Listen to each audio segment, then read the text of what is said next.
Good morning, Towson University. I'm Kelsey Hoffbauer. And I'm Kim Patterson with MCOM 481 News.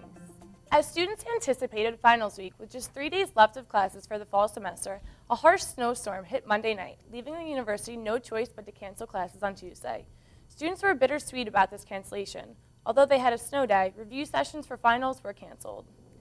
Towson University officials are designing a pair of student apartment buildings in West Village. TU's population is on a steady increase, which makes it harder to meet housing demands. The new apartments will accommodate mostly transfers, juniors, and seniors. Construction is set to start late next year. The Y of Central Maryland launched its new $13 million building in Towson at a community celebration and ribbon-cutting ceremony Saturday afternoon. The building, which features a pair of saltwater pools, an 8,000-square-foot fitness center, and countless other recreational activities, invite community members to come enjoy this new facility. Families and children stood outside the Towson Fire Station this weekend with signs protesting for Towson to keep the fire station instead of putting a Royal Farms store in its place. Unfortunately, on Monday, the Baltimore Council unanimously approved the $8.3 million sale of the Towson Fire Station. 3 Baltimore City men have been indicted on 39 counts, each on charges from 9 separate armed robberies in Baltimore County. Adrian Walden, Damon Williams, and Solomon Dunn went on a 4-week crime spree. Police suspect the men for other robberies in the area, but officials don't think the men will be charged for them. The increase of off-campus crimes near Towson University has many students wondering if Towson is still one of the safest schools in Maryland. Here's Kim Patterson with the story. According to ucrime.com, many of the crimes happen on Burke Avenue and around the off-campus apartments. However, the website also shows that the crimes are further from campus than many students believe. TU's crime alerts seem to be coming more frequently, which causes students to worry. However, many agree that they would rather receive 2 crime alerts in one day than none at all. It's a little alarming, but I'm glad that they do send out the alerts, to ensure campus safety. TUPD's officer, Kia Williams, agrees that crimes have increased slightly because of students being on their cell phones while walking. It has increased just slightly because a lot of people, which are students, are being robbed of their cell phones. The rise and increase of cell phones is these new cell phone eco-ATMs. According to ecoatm.com, eco-ATMs allow people to sell old phones, MP3 players, and tablets. There is one located in the Towson Town Center. Some may agree this is the cause of the crime around TU. Officer Williams says students need to be smart and safe. TU Parking and Transportation Services offers shuttles and campus escorts for students to get to places on and around campus. There are also a number of emergency blue lights all over campus. Although many students may feel that Towson isn't the safest due to TUPD's constant crime alerts, there are still a few who believe that Towson is one of the safest schools in Maryland. We're on campus at night now, and, I feel like, we're in a pretty good place. At Towson University, Kim Patterson, MCOM 481 News. Winterfest, Towson's Chamber of Commerce annual key fundraiser, began on Black Friday and will continue to run through the weekend before Christmas. This year, Winterfest includes a tree decorating contest among nearly 40 businesses, restaurants, and bars. On December 13th, attendees will be given ballots to vote for the tree that is the most original or creative, most traditional, most festive, and those that best represent the Towson spirit. To vote for the tree that is the most original or creative, most traditional, most festive, and those that best represent the Towson spirit. It looks like Mother Nature has created her own Winterfest for the holidays. A mix of snow and sleet left locals shoveling their sidewalks and driving 20 miles per hour. There were a number of school closings. Some parents say that wasn't enough. Storm wasn't that bad, but this ice, the kids going to school is just a mess. Nobody shoveled, put down any ice. The salt is just ridiculous. Meteorologists are calling for more snow Saturday. For the first time in 41 years, the Hampton Mayor's Christmas Parade has been canceled. Mayor Stephanie Rawlings Blake says she canceled the parade because of the recent snowstorms. The parade is scheduled to premiere again in 2014 on December 7th.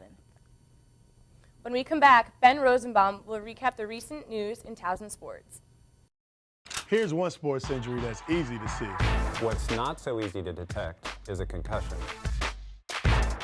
And what used to be thought of as just a ding can potentially be dangerous. a concussion can have a long-term impact. That's why the Baltimore Ravens and MedStar Sports Medicine are working together to make sure you know the signs and symptoms of a concussion.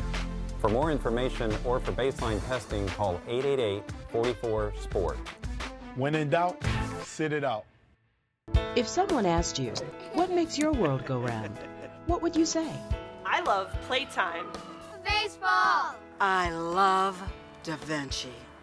I love my new husband, Mark. Name your love. My mother. Payson! Of course, the Ravens. Kramer. For all that you love, register now for the MedStar Heart Network's Heart Smart event on November 10th. 877-74-HEART.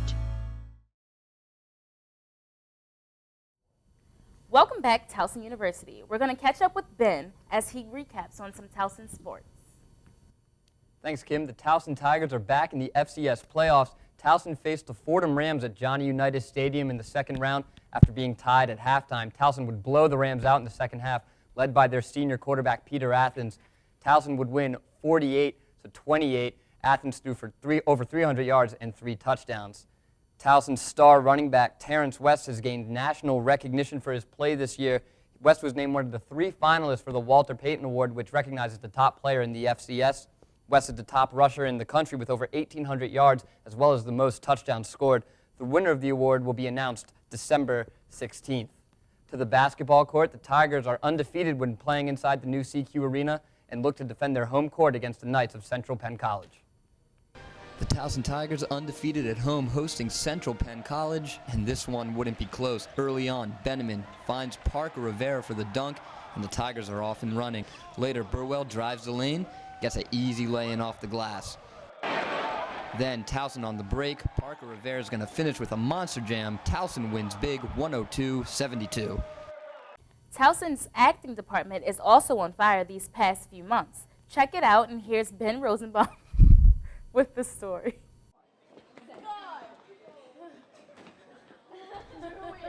No, they aren't crazy. They're Actors Anonymous, Towson University's 3-year-old student-run acting group.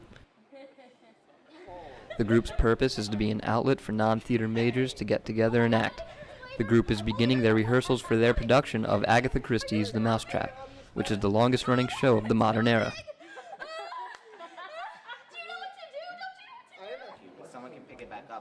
The play will be directed by Actors Anonymous member, sophomore Jalen Swain. I never actually directed a show before. I just had a vision of how it would go. So when they said, guys, we're looking for students to direct it, it was really just an impulse. And thankfully I got it. So I really thank the exec board for putting me in this position. I'm really excited. President Ann Rubin has a lot of confidence in Jalen, despite him only being a member for 1 year. I love Jalen. He is so dedicated to this performance. You can just see the passion in his smile and his voice. I've already talked to him about his ideas and what he plans to do with the show, and I just know it's going to turn out great. The group will debut The Mousetrap on December 8th at 7 o'clock inside the Potomac Lounge of the University Union. Until then, there's a lot of work to be done. A lot of work and a lot of laughs. For MCOM 41, I'm Ben Rosenbaum. In other news, Pope Francis, who has recently grabbed headlines as the leader of the Roman Catholic Church, beat out 9 other finalists to become Time Magazine's 2013 Person of the Year. Pope Francis was selected for many reasons, but mainly because of the positive impact he has had on the church over the last few years. In other worldly news, while millions across the globe were inspired and moved by speeches made at former President Nelson Mandela's memorial service on Tuesday, the international deaf community expressed outrage over what they said was a fake sign language interpreter. According to reporters who were covering this memorable event, their interpreter was simply making up his own signs. More and more members of the deaf community took to Twitter to express their anger.